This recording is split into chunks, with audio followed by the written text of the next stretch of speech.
Almost all the music that we sing was either written by Swami Kriyananda or by Master himself, except for that song.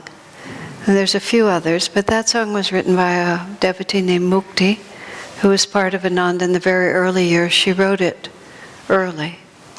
Swamiji rewrote the poetry a little bit, but the melody was hers, and the inspiration of it was hers. He just,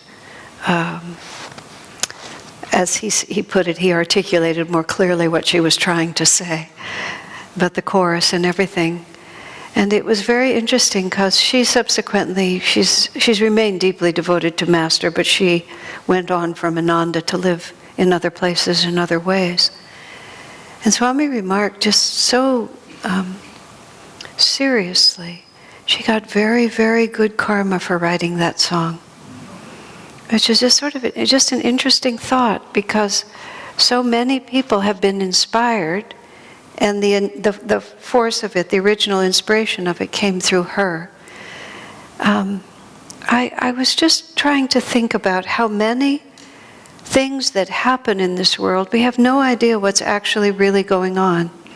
And we don't have much of a sense of what the impact of our actions actually is. I mean, I don't want to dwell unnecessarily or too long on her, because I actually haven't seen her in many years. I have no idea what she's doing.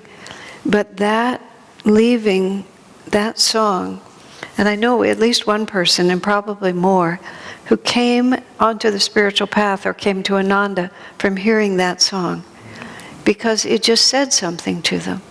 And very often when people have come through Ananda, the music is what holds them, or the music is what turns them.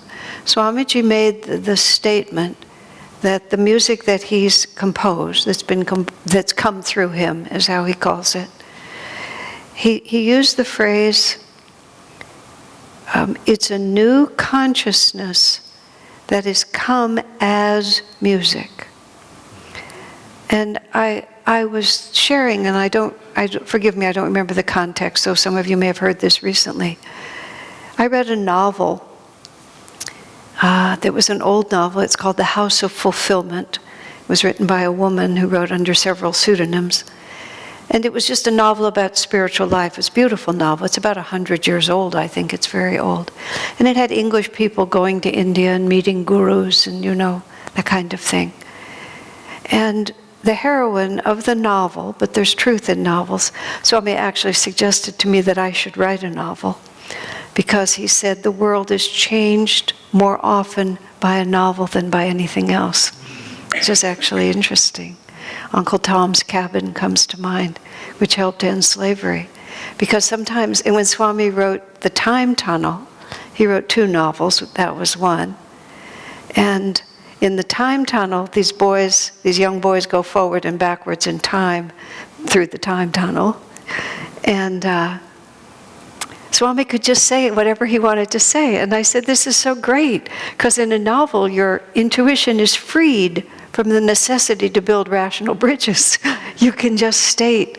And so I know in that book, Swami stated a great deal that he knew to be true about future yugas and past yugas, but he didn't have to justify any of it. You just say it. So this woman in this novel, the heroine becomes highly enlightened. She's up in the Himalayas with her master, and then her master tells her that she has to go back into the world, that what she has vibrationally, the vibration of spirit that she has, she can't keep. She has to give it away. But she needs a form in which to give it. And so she sits in this state of enlightenment and can see all the possible ways this could express. She could become a musician, she could become a poet, she could become a dancer, and she becomes a sculptor. And she becomes, in the story, she becomes very famous, although her personality, nobody knows really who she is, just her work is known. But standing at the source of the vibration, she realized it's the vibration that needs to be expressed, and any form will express it, as long as the vibration is there. This is Swami's book, Art as a Hidden Message. So Swamiji took the statement about his music even one step further. Well, really not that much further, but this is a new age, this is new consciousness. Master came to lift the planet into a new reality from where we've been, and to lift us, or all those who care to be lifted, whether disciples or not, who care to be lifted into a new vibration. This is a new consciousness. Master called his work a special dispensation. That was where we were talking about it in the Conversations with Yogananda class. In the latest one of the very end ones, there's the story about this young man coming over from India on the boat to study at a university in America, and he had a vision of Master on the boat. He had no idea who Master was, and he had his own guru. Later he happened to see Master and recognized him from the vision, but Master didn't draw him as a disciple, and in fact Master said he had his own path. He wasn't meant to be my disciple. Swami Kriyananda then said, "Why then did he have a vision of you?" Master's answer was, "Because this is a special dispensation." I said, "Swami, what does that mean? Does that mean that we get more than we deserve?" He said, "Sort of." You know, that the power is so great that anyone, even with a little bit of spiritual karma, can catch it, can catch the wave. Because that tremendous force had to be sent into the world, because we're moving from one yuga into another. I mean, 1700, 1900, our masters just passed right over that transition point. Master came in just before Dwapara Yuga started. And with this, you can almost feel it. You know, the Swami talks in The Path about how when Master would lecture, he would run out onto the platform and he would say, how feels everyone, and he would lead them. I mean, he was in his 30s when he was doing that? He came in 1920, and in 1930s he was doing that. Swami described him as one of the most successful public speakers in America, in American history almost. I mean, imagine, he's a God-realized master. He's doing miracle healings. He's doing phenomenal acts of strength. And more than that, he's bringing in, and he's creating this wave, like plowing through the materialism of this Western world. I mean, think of it, him coming from India on the first boat that sailed, after the First World War? Was that when he came? And he comes to this country who's never seen anything like him. I mean, now we've become this global village, especially where we live here, and Indian masters are crossing back and forth, and people are going to India all the time.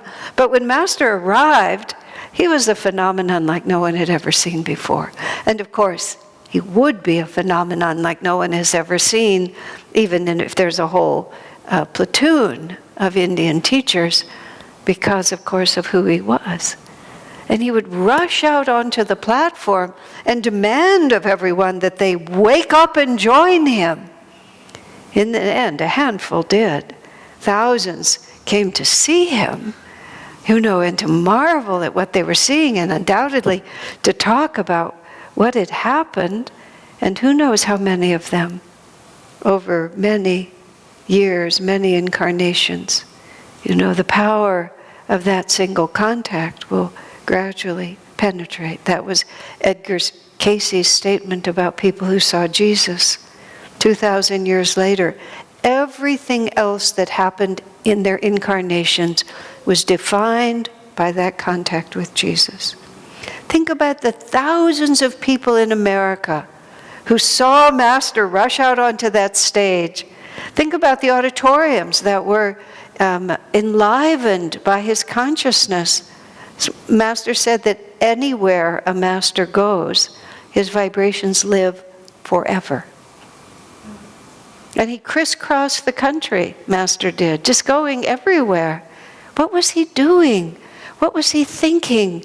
What was he seeing? What was he seeing about us? Each one of us. And then we come in, some of us came in just before Master passed, or just in all the years since, just drawn. How, who, why? The mind just, you can't make sense out of it. And the less you try, the better.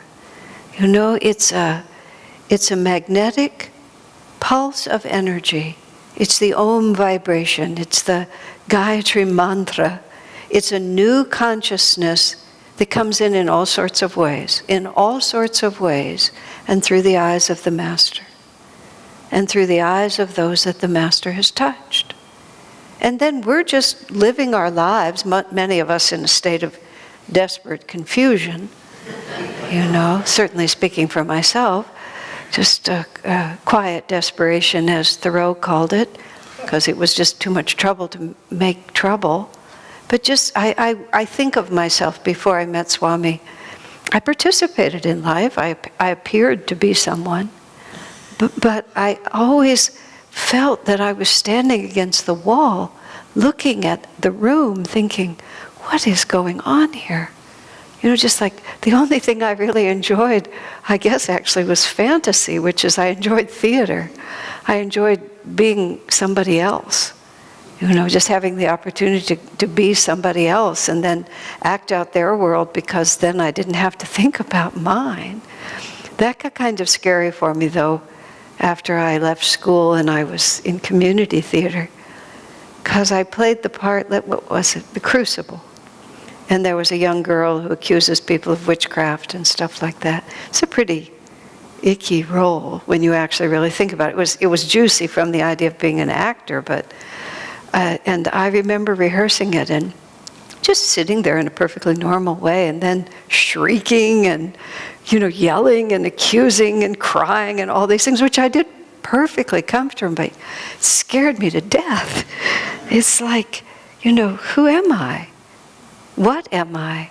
What is real in all of this? If I can just be this person now and this person now merely because I have a script in my hand, and that I wanted to do it, that I could, it was like, where is the line of truth?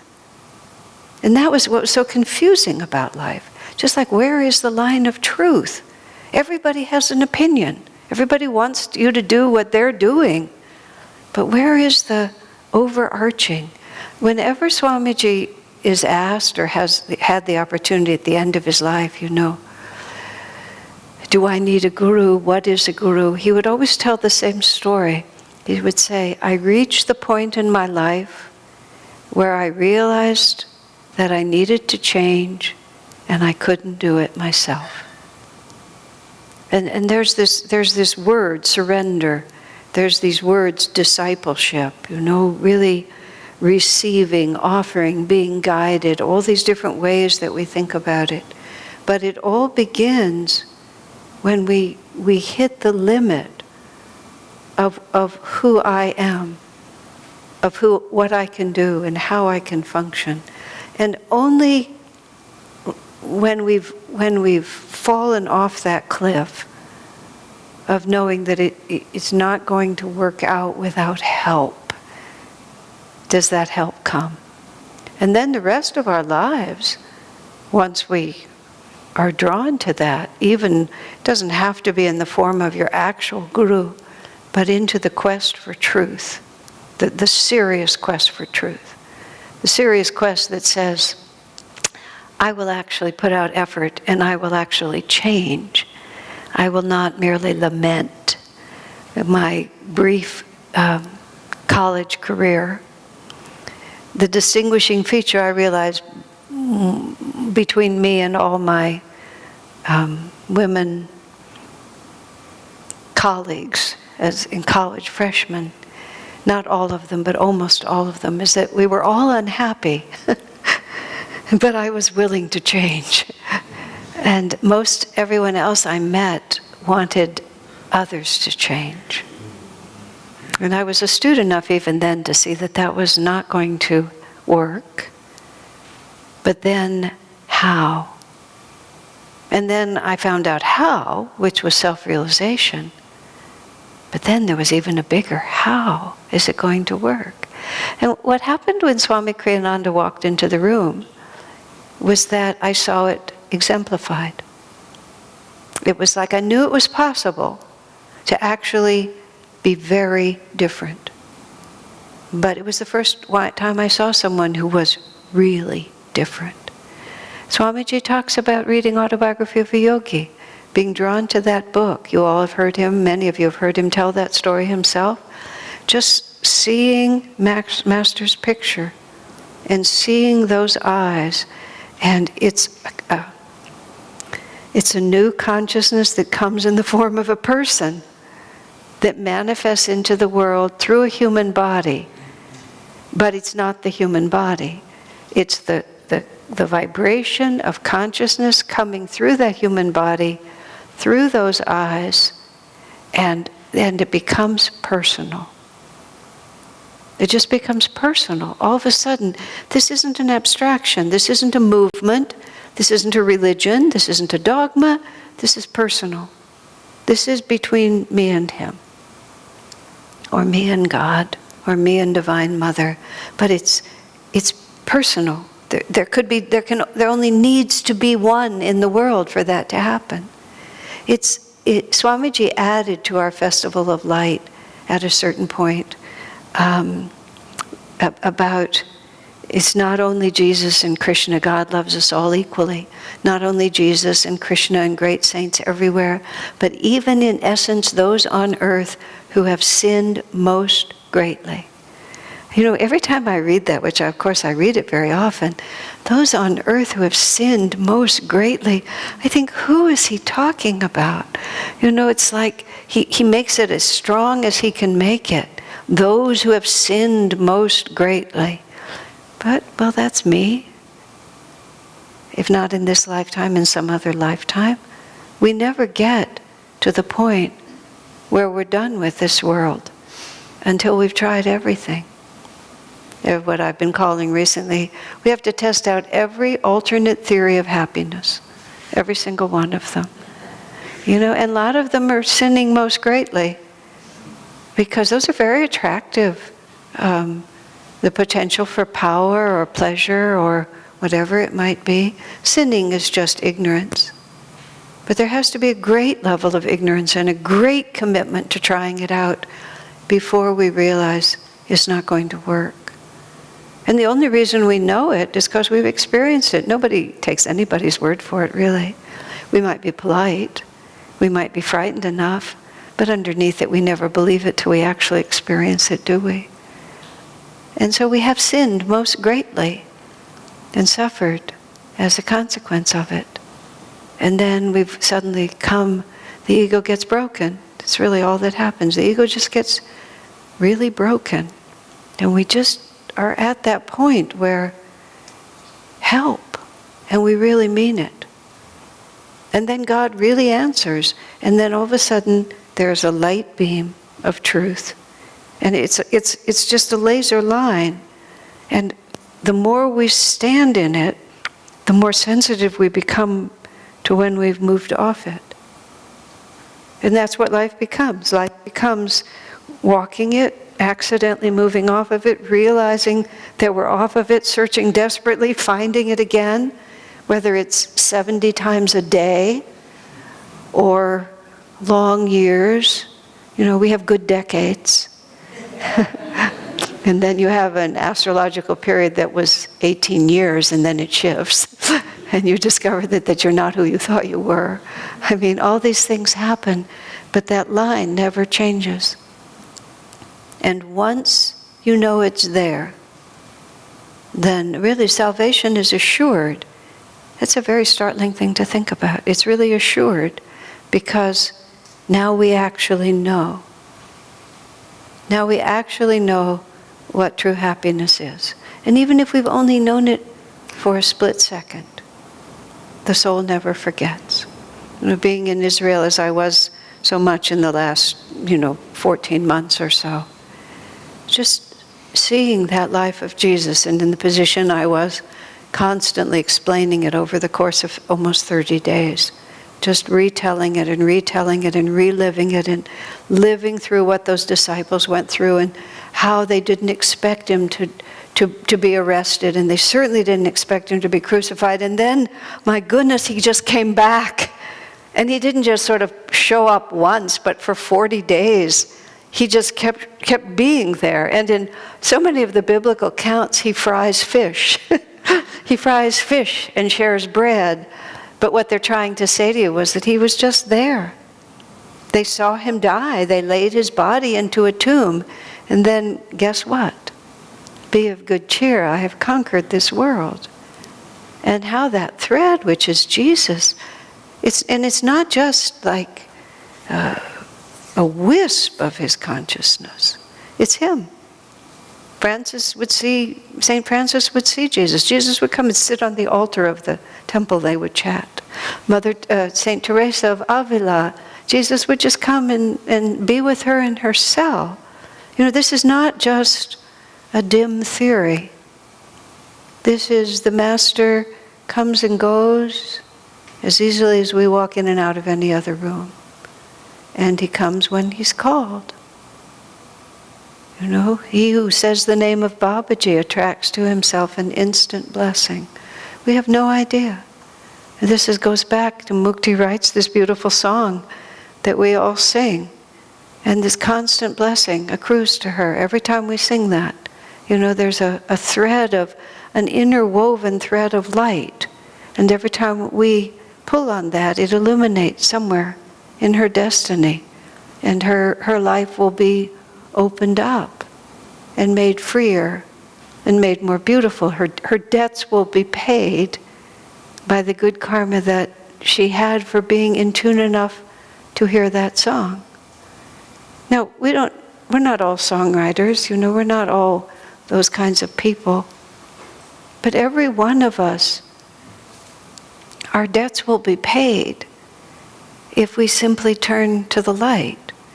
And so Master came and lived on this world for a very short period of time.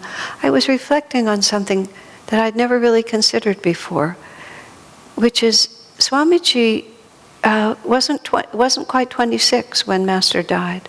He was 22 when he met him, and he wasn't 26 before Master passed. And Master passed suddenly. It wasn't like when Swami Kriyananda died, his health was so poor for so long. They were just like, we all knew that at any minute, you kept your passport completely up to date. I had to renew my passport once during those last 10 years, and I actually paid like $250 to get it back in 24 hours because I was so afraid that Swami would die in some other country and I wouldn't have my passport. It was just like I couldn't do it. It was crazy, but I had to have it. But when Master passed, he was at the height of everything and fully. He was planning to go to India. He was going to take Swami to India with him. They had all these plans. Swami was just a young man. Everything seemed to be starting. And then all of a sudden, Master's standing there. He recites My India. He sighs. He falls to the ground. And then he's gone. Now, what I was reflecting on, and this is that many years later, I was at least about 2003 or 2004, and I'd had decades with Swami, and I never asked him or heard anyone ask the question that Shivani asked him in a satsang in Gurgaon in India. She said, "What was it like for you when Master died?" And I never thought to ask Swami. And Swami, who was very forthcoming as a rule, but he withdrew very much when she asked that question. And he said, "That's a very personal question." And, I hadn't asked it, but I shrank a little. And then he was silent for a moment. And then he said, "It was heartbreaking." Like that. I thought, oh my gosh, I've never seen it from his point of view. But then I started thinking about why. Why had he never expressed that? Because he needed us to understand that we didn't have to know Master in the body to know Master in our hearts. And if Swami had let any of that out, how would we have felt? His bereavement would have been a fraction of ours, but he had to show us by his, and I realized I'd never asked him that question, because in his presence I never thought Master was gone. And it wasn't only that Swamiji channeled him so beautifully, it was because Swami was so absolutely natural in the fact that Master was as present as he'd ever been. When Master said to Swamiji, "I know every single thought that every one of you thinks," when I heard Swami say that, I said, "Sir, is that still true?" And he looked at me like, "What a dim-witted little girl you are." And he just said, "Of course." And the way he said that, "Of course." Oh, of course. If time is an illusion, if death is really an illusion, if the Master is omnipresent, if this world is a dream, if any aspect of this teaching is true, then of course. Why don't we know that? As many as received him. And that's what we have to work on. That's our single and only job, is to be receptive. To be receptive to that bright line of truth that's always there, and always be standing somehow in relation to that light of love, of goodness, of kindness. It's not really very obscure. We know what it feels like, and it's really so simple. It's not easy, but it's so simple. We have to love as he loved. We have to give as he gave. We have to value what he valued. We have to serve as he served.